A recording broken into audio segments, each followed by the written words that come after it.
Salam əziz tamaşaçılar. Haqqın dərgahı verilişinin növbəti buraxılışında hər birinizi xoş gördük. Tarix boyu İslam dünyasında müxtəlif fikirlər, yanaşmalar və məktəblər mövcud olub.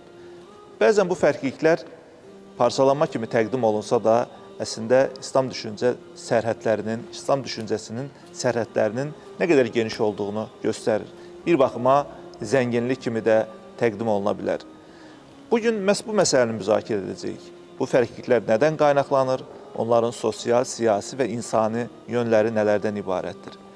Bu mövzunu müzakirə etmək üçün həmsöhbətim Azərbaycan İlahiyyat İnstitutunun rektoru, İlahiyyat üzrə fəlsəfə doktoru, dosent Aqil Şirinovdur.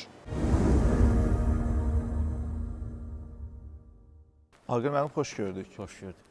Aqil müəllim, hər şeydən əvvəl vaxt ayırıb gəldiyiniz üçün mən sizə öz təşəkkürümü bildirirəm. Bugünkü mövzumuz da kifayət qədər aktual və maraqlı mövzudur. Bu, İslam düşüncəsi içərisindəki fərqliliklərə həsr olunur. Əlbəttə ki, həm İslam düşüncəsi, həm digər dinlərin tarixinə baxdığımız zaman müxtəlif fikirlərin, müxtəlif məktəblərin, cərəyanların yarandığını görürük. Bəzən bu fərqlilik bizə təhlükə kimi təqdim olunur.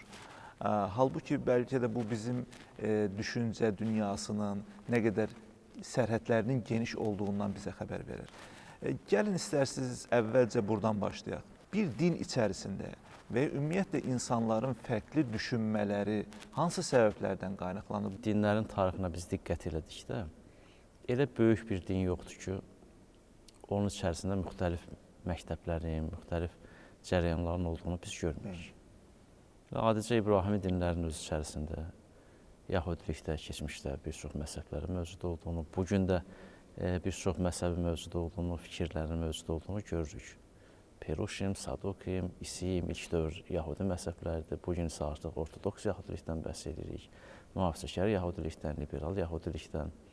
Xristianlıqda həmçinin ümumilikdə biz bölürük monofizit, diofizit məzhəblərə və ya qruplara və onların da hər birinin içərisində müxtəlif bölünmələr var. Ən çox tanıdığımız katolik, protestan, pravoslav bölünməsidir. Həmçinin uzaq şərq dinlərinə, Hind-Çin dinlərinə baxanda da eyni vəziyyəti görürük. Buddizm içində Mahayana, Theravada kimi məktəblər, başqa bir çox məktəblər də var. Bu bölünmələr sadəcə ən məşhur bölünmələr kimi qeyd edirəm və ya Hinduizm içində Vişnuizm var, Şivaizm və Smartizm və s. kimi Şaxtizm, bir çox bölünmələr var. Və eyni şəkildə biz İslam içərisində də bunu görürük. Sualınızın cavabını belə verə bilərəm. Yəni, niyə insanlar bölünməyə münasibdir, fərqli düşünməyə münasibdir? Əslində, bu insanın bilik prosesi ilə əlaqəli bir məsələdir. Biz biliyi qısa şəkildə obyektlə subyekt arasındakı əlaqə şəklində əgər tərif eləsək. Subyekt bizik, yəni anlayan insan, dini mətnlərə gəldikdə isə o dini mətnlərdə obyekti və biz o mətnləri anlamaq istəyirik. Amma bizim hər birimizin keçdiyi fərqli yollar var, fərqli düşüncələr var. Hər birimizin zehnində müəyyən düşüncələr formalaşıbdır. Biz o kitabı və ya dini mətn, istənilən kitaba aiddir bu. Dini mətnlərdə bu özünü daha qabarıq göstərir. Bu kitabı oxuyanda istər-istəməz bizim zehnimizdəki əvvəlki biliklərimiz işin içinə girir və sizinlə mənim oxuduğum eyni kitabdan aldığımız nəticələr, gəldiyimiz fikirlər eyni olmur. Bu çox təbiidir. Əlbəttə, bu anlama prosesinin təbii bir nəticəsidir. Üstəlik, bu kitab əgər ilahi bir kitabdırsa, yəni kitabın müəllifi insan deyilsə, onda onun anlaşılmasında müxtəlif fikirlərin olması çox daha təbii bir haldır. Yəni, bu baxımdan müxtəlif fikirlərin olması əslində insanın bilik prosesi ilə əlaqəli bir məsələdir. Amma işin digər tərəfləri də var. Necə oldu ki, müxtəlif qruplar yarandı, müxtəlif fikir cərəyanları yarandı, müxtəlif ayrılıqlar yarandı. Bəzən biraz da populist şəkildə belə fikirlər səsləndirilir ki, necə ola bilər ki, bir kitabın onlarla təfsiri ola bilər. Bir kitabın yozumundan onlarla fikir, onlarla məktəb, cərəyan ortaya çıxa bilər. Ümumiyyətlə, istər Qurani-Kərimin, istər Peyğəmbərin hədislərinin müxtəlif şəkildə başa düşülməsi normal bir proses deyilmi? Əlbəttə normaldır. Biraz əvvəl qeyd etdiyimiz kontekstdə düşünsək çox normaldır. Çünki qeyd etdiyim kimi kitabın dili yoxdur ki, sizinlə danışsın. Mətnin dili yoxdur ki, sizinlə danışsın. Sizin özünüzün düşüncəniz o mətni oxuyanda istər-istəməz sizin anlayışınıza təsir göstərəcək və müxtəlif fikirlər olacaq. Sizə bir nümunə verim. Vaxtilə roman oxumuşdum və çox bəyənmişdim. Və o romanı dostuma verdim. O da dedi ki, mən çox təriflədim və romanı oxudu. Gəldi mənə dedi ki, onda bir şey yoxdur. Yəni, mənim anladığımı o tam tərsindən anladı. Və onun anladığını bəlkə mən tərsindən anlamışam. Yəni, fikir verirsinizsə, eyni bir roman oxuyuruq. Hətta burada ümumiyyətlə fərqlilik yoxdur içində. Yəni, mətin eynidir. Amma biz bu mətndən fərqli mənalar çıxarırıq. Üstəlik, əgər qeyd etdiyim ki, dini mətindirsə, məsələn, Qurani-Kərim kontekstində düşün. Qurani-Kərimin özü deyil, axı, möhkəm ayələri var, mütəşabih ayələri var. Yəni, tək mənaya gələn, ilk baxışda tam anlaşılan, hamı tərəfindən bir-birinə eyni və ya bənzər anlaşılan ayələr var. Amma eyni zamanda bir-birindən fərqli ayələr var. Qurani-Kərim özü deyir, mütəşabih dediyimiz fərqli mənalara gələ bilən ayələr var. Məsələn, adicə biz ilk dövrə baxanda sırf ayələrdən qaynaqlanan səbəblər görürük biz məzhəblərin yaranmasında. Məsələn, bir nümunə verim sizə. Ər-Rəhman aləl-Ərş istəvə buyurulur Qurani-Kərimdə. Yəni, Allah, Rəhman ərşə istiva elədi. İndi bu istiva nədir? Yəni, yayıldı mənası verir. Siz bunu hərfi mənada başa düşsəz, bu antropomorfik bir tanrı anlayışına gətirib çıxarır.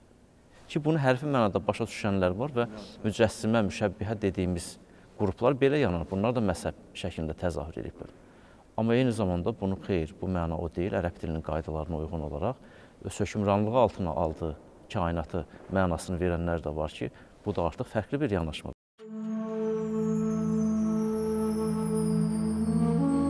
De ki, əgər atalarınız, oğullarınız, qardaşlarınız, zövcələriniz, yaxın qohumlarınız, qazandığınız mallar iflasa uğramasından qorxduğunuz alış-verişiniz və bəyəndiyiniz məskənlər sizə Allahdan, onun elçisindən və onun yolunda cihaddan daha əzizdirsə, Allah öz əmri ilə gəlincəyə qədər gözləyin. Allah günahkarları doğru yola yönətməz. Peyğəmbər bir dəstəni Bəni Qureyzəyə göndərir. Bu hadisə eyni zamanda hətta Peyğəmbərin yaşadığı dövrdə belə insanların Peyğəmbərin sözlərini fərqli şəkildə başa düşmələrinə səbəb olur. Namazla əlaqəli. Namazla əlaqəli hadisə. Bəni Qureyzə yurduna tez çatın mənasında əsr namazını Bəni Qureyzə yurdunda qılın deyir. Deyib bir tapşırıq verir dəstəyə. Onlar yola çıxırlar və yolda, yolun yarısına çatanda namazın vaxtı çatır. Əsr namazının vaxtı çatır. Həmin səhabələr fikir ayrılığına düşürlər. Bir hissəsi deyir ki, əslində Peyğəmbərimiz bizə dedi ki, gedin Bəni Qureyzə yurdunda namazınızı qılın. O biri dəstə deyir ki, yox, Peyğəmbər bunu tez gedin mənasında deyir. Hər ikisi bir qrup yoldaykən namazını qılır, bir qrup Bəni Qureyzəyə çatandan sonra namazını qılır. Peyğəmbərə daha sonra bunu məlumat verirlər. Peyğəmbər buyurur ki, hər ikiniz doğru etdiniz. Yəni, Peyğəmbər insanların mətndən fərqli mənalar başa düşmələrini təbii qarşılayır, doğru hesab edir.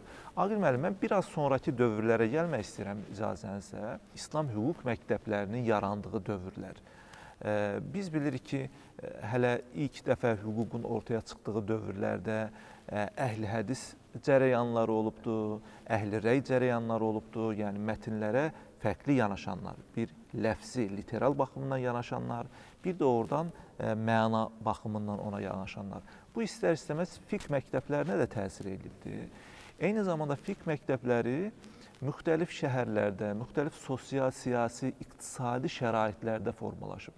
Bax, istərdim ki, mövcud siyasi, iqtisadi şərtlərdə formalaşmağın məzhəb düşüncələrinin və ya məktəblərin fərqli şəkildə inkişaf etməsinə necə təsir etdiyi barəsində biraz danışaq. Kövsər müəllim, doğru qeyd elədiniz ki, İslam hüquq məktəbləri, bunu əslində tək hüquq məktəblərinə deyil, əqidə məktəblərinə də aid eləmək olar, amma konkret hüquq məktəblərinə gəldikdə, hüquq məktəbləri formalaşanda burada müxtəlif yanaşmaları biz görürük. Bəli. Çünki biz bilirik ki, İslam hüququnun formalaşması daha çox Hicri 2-ci əsrə təsadüf edir. Yəni tam məktəb şəklində ortaya 2-3-cü əsrləri qeyd edə bilərik burada. Və buradakı yanaşmalarda da biz həmin dövrün ictimai, iqtisadi və siyasi hadisələrinin burada rol oynadığını görürük. Ən azından sistematik hüquq məktəblərinə niyə müsəlmanlar ehtiyac duydular? Bax, bunun üstündə durmaq lazım. Çünki artıq bir dövlət kimi formalaşıbdır. Bəli. Yəni, Xilafə-i Raşidin dövrü, Əməvilər dövrü, Abbasilər dövrü artıq bir dövlət kimi fəaliyyət göstərir. Və bu dövlətin hüquqa ehtiyacı var. Bir zərurətdir. Bəli, zərurətdir. Və maraqlıdır ki, ilkin dövrdə müsəlmanlar təkcə o hüquq sistemlərini formalaşdırarkən birbaşa Quran və sünnədən çıxış elədilər, əsas mətni oldu. Amma eyni zamanda örf dediyimiz, adət-ənənə dediyimiz yerli konjunkturanı da nəzərə aldılar. Bəli. Məsələn, əgər Küfədə idisə, bu Küfə mühitinin orada təsirin olduğunu görürük. Bəsrədə idisə, Bəsrə mühitinin. Və biraz əvvəl qeyd elədiniz, Əhlül-Hədis, Əhlül-Rəy ayrılması var idi. Əhlül-Hədis nə deyirdi? Hədisləri təməl alaq, əsas olsun hədisə literal yanaşaq və hədisləri biz mərkəzə qoyaq. Bu daha çox bunu müdafiə eləyənlər də ilk dövrdə daha çox ərəb mühitindən çıxırdı. Biraz əvvəl qeyd elədim. Ərəb mühitində daha çox praktiki yönə önəm verirdilər. Yəni, nə etməli olduğumuza önəm verirdilər. Nəzəri müzakirələr orada önəmli deyildi o qədər. Amma bunun qarşılığında Əhlül-Rəy dediyimiz, yəni hədislə yanaşı eyni zamanda düşüncəyə əsaslanan, hədisə yanaşmada belə düşüncəni önə çəkən, əqli, rasional yanaşmanı önə çəkən bir qrup var idi. Və bunlar da daha çox qeyri-ərəblər arasında çıxmağa başladı. Xüsusilə Əbu Hənifə qeyd eləmək olar ki, bu ərəb deyildi. İmam Əbu Hənifə qeyri-ərəb idi, məvalidən idi. Və məvali arasında bu daha çox önə çıxmağa başladı. Niyə? Çünki onların gəldiyi mühit də fərqli idi, yaşadıkları mühit də fərqli idi. Və istər-istəməz onların mətnə yanaşması da fərqli olacaqdır. Və beləcə hüquq məktəbləri də formalaşanda onların o düşüncə sistemi hüquq məktəblərinin yaranmasına təsir elədi və formalaşmasına təsir elədi. Fərqli fikirlərin yaranmasına təsir elədi. Və ilkin dövrdə də çox maraqlıdır Kövsər müəllim, heç də buna insanlar belə müsəlmanları bölmə nöqteyi nəzərindən yanaşmırdılar. Və hətta ilkin dövrdəki həmin o fiqh alimləri özlərinin fikirlərinin mütləq olduğunu da qəbul etmişlər. Onlar deyirlər ki, bu mənim metodologiyama əsasən ortaya qoyduğum prinsiplərdir. Doğru da ola bilər, səhv də ola bilər. Mənim gəldiyim qənaətdir. Müəyyən müddətdən sonra həmin o məktəblər ki, məzhəb şəklində adlandırılır, məzhəb gedilən yol deməkdir, hərfi mənası da.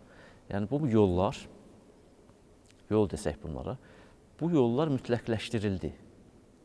İstər əqidə məktəbi mənasında, istər fiqh məktəbi.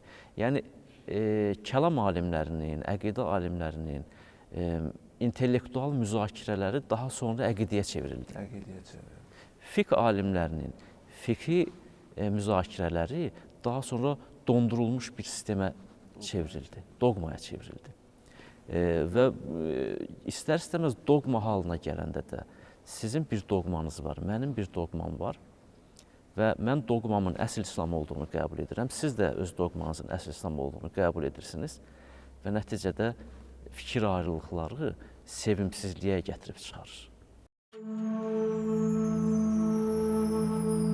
Bu Quran insanlar üçün bir bildirişdir. Qoy onunla həm qorxsunlar, həm Allahın tək ilah olduğunu bilsinlər, həm də ağıl sahibləri düşünüb ibrət alsınlar.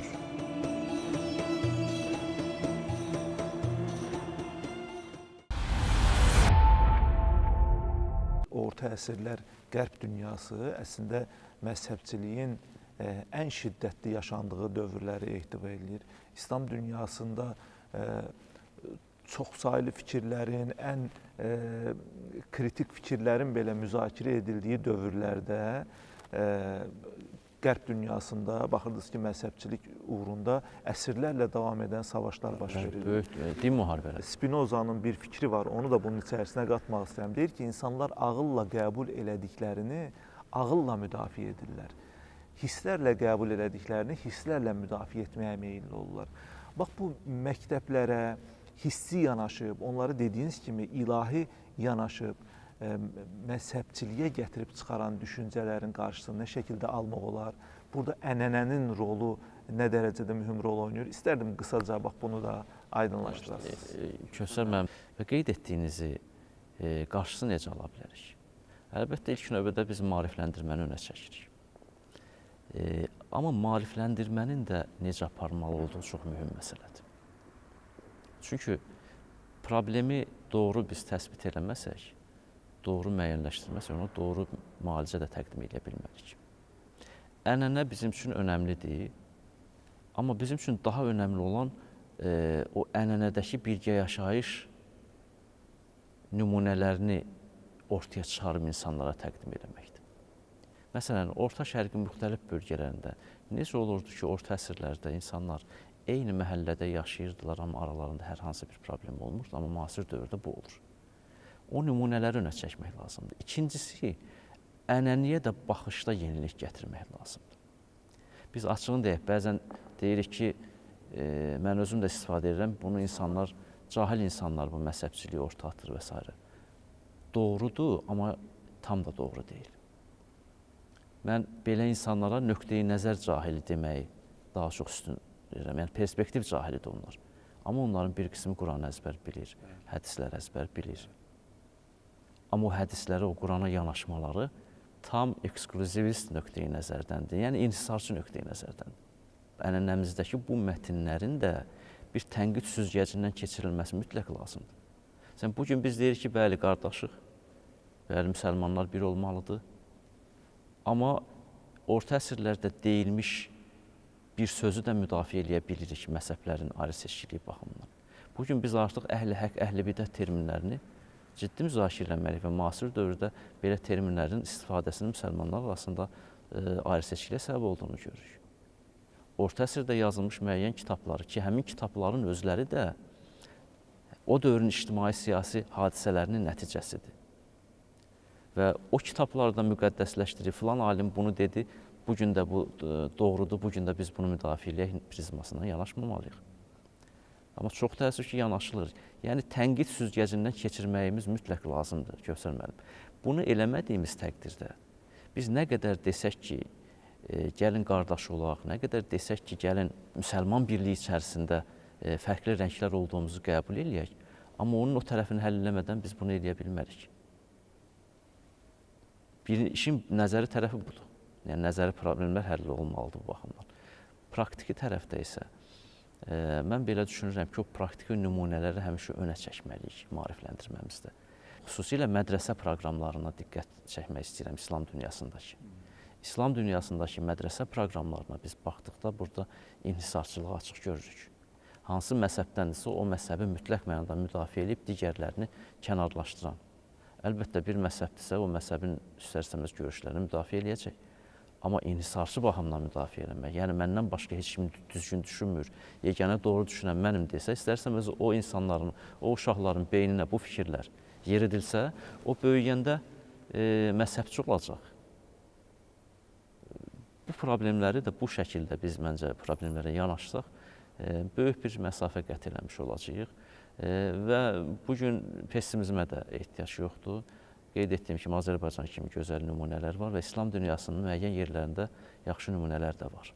Və bu nümunələr də get-gedə artır. Artdıqca, məncə bu məzhəbçilik məsələsi də, insanların öz məktəbini mütləq doğru olaraq qəbul eləmə məsələsi də öz həllini tapacaq. Aqil müəllim, təşəkkür edirəm. Quran-Kərimin bir ayəsində Uca Allah buyurur ki, əgər Allah istəsəydi, sizi tək bir ümmət edərdi, deyir. Bu, Allahın əgər qüdrətindədir ki, istəsəydi, insanları eyni düşüncədə, eyni formada bir araya gətirərdi. Amma onların təbii yaradılışına uyğun olaraq bu ayənin məfhum müxalifindən belə başa düşürük ki, Allahın da rızasına uyğundur ki, insanlar fərqli şəkildə başa düşsünlər. Ağabey müəllim, bu çox aktual mövzudur, çox şaxəli mövzudur. Müxtəlif istiqamətlərdə bu mövzunu ələ almaq, müzakirə etmək olar. Ümid edirəm ki, biz sizinlə gələcək verilişlərimizdə yenə görüşəcəyik və bu məsələnin müxtəlif tərəflərinə toxunacağıq. Mən sizə çox təşəkkür edirəm gəldiyiniz üçün və dəyərli fikirlərinizi bizimlə bölüşdüyünüz üçün. Mən təşəkkür edirəm. Çox sağ olun, minnətdaram. Sağ olun.